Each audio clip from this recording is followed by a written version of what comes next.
Hello. Welcome to another video. And today I want to talk about what sneakily could be the actual game of the year.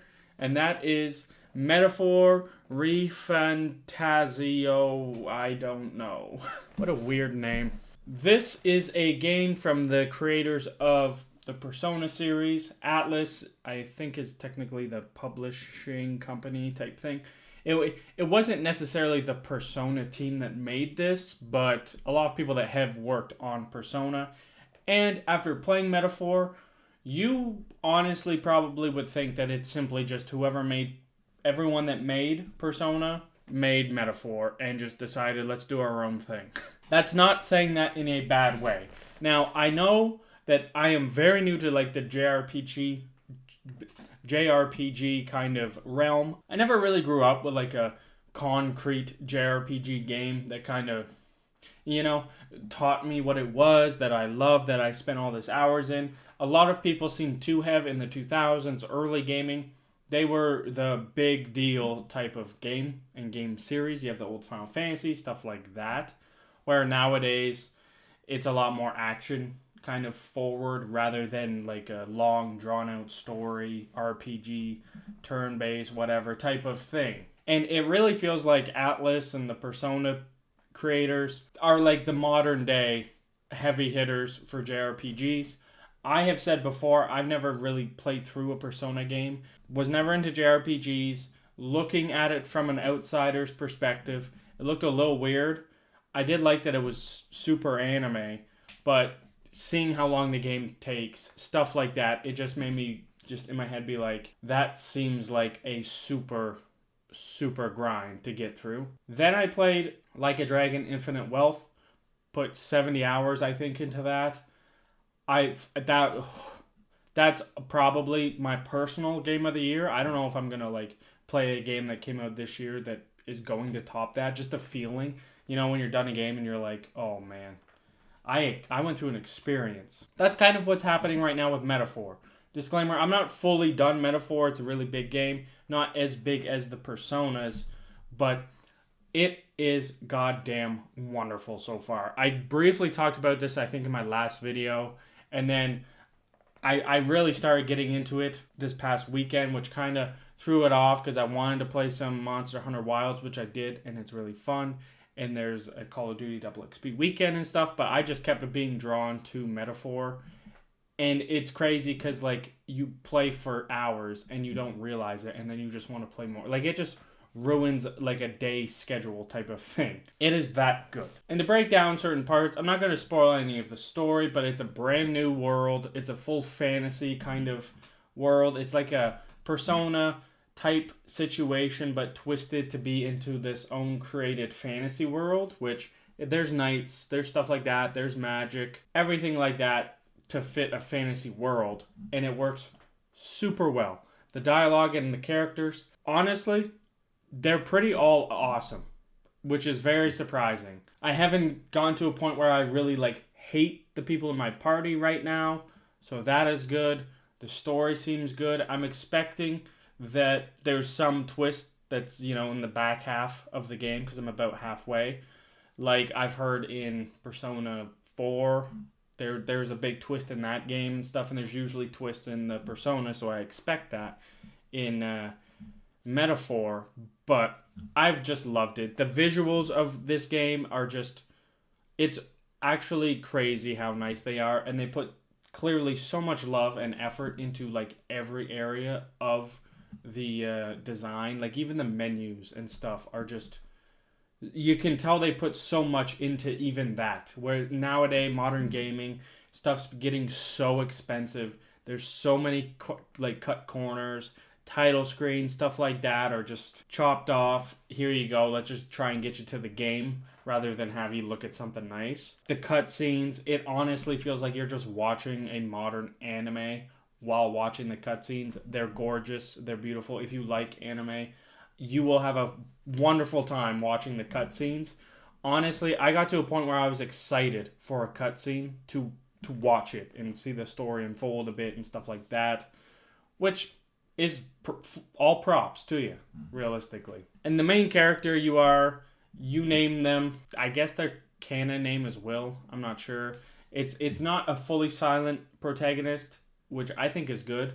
They add little bits of personality. They don't talk overly a lot, but whenever they do, it feels like it does add to the story. It's not something where where you're basically a voiceless protagonist, but they want him to have a voice to just kind of say BS to push the plot kind of stuff. This is the complete opposite. They're actually adding context and personality to the main character that you're playing as. And the battling or the gameplay of the game, I think they did a perfect job with kind of making modern JRPG, battling system perfect and leveling. They have it so that you can, in the open world, you can, quickly defeat enemies that are lower level than you, significantly lower level than you, which makes sense.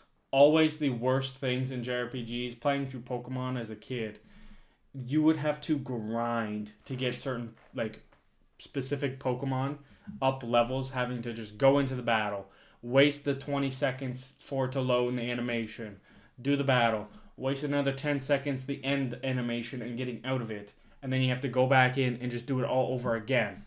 This eliminates a lot of that in the kind of just open area with smaller enemies, and you still get loot for it, you get XP for it, everything like that.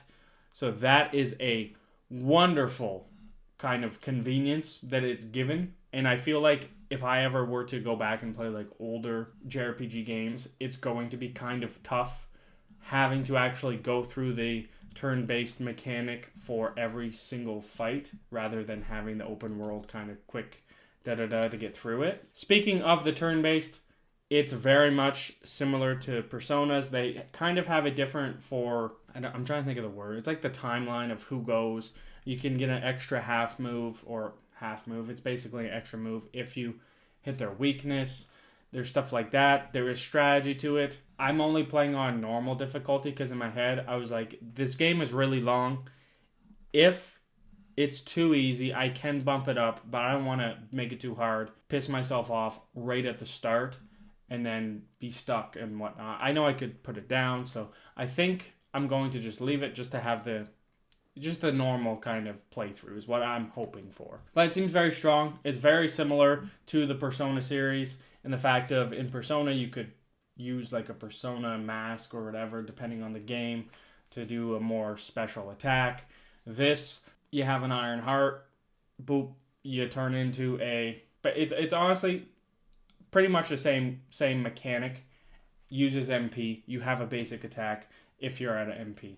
Very straightforward, but that's not a bad thing. And I wouldn't even, saying it's straightforward, I feel like it's just because, I've played it for however long, half the game, so I know the mechanics of the battling system and everything like that.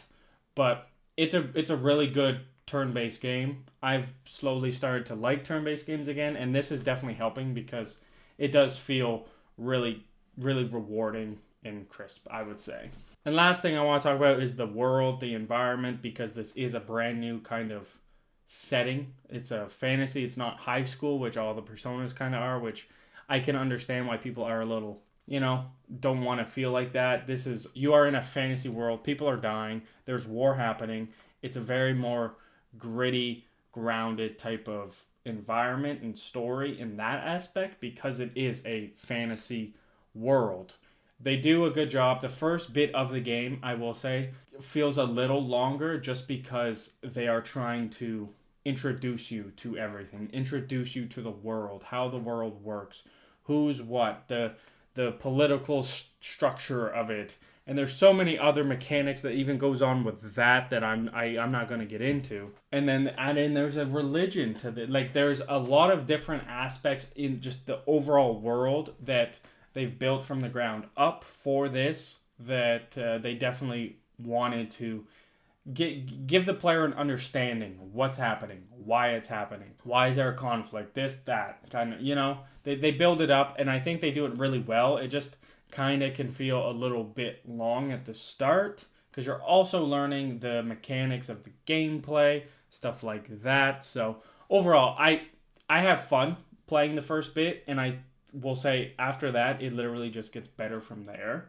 if you're playing it and you're kind of like, oh, this kind of just feels like a normal JRPG, whatever kind of thing, and the story doesn't get you hooked. I know it's weird to say, but I would say just try to push through the first bit. And if you're still, on the fence about that, then maybe move on to something else. But I personally, I loved it. I'm so glad that I've actually played through however far I have and that I've stuck with it. Playing through Metaphor has already made me want to go back and play like Persona 5 because I've only heard good things about Persona 5 and like the conveniences that they added in Persona 5 Royal, I think will make that less of a grind and feel less tedious to play through that game.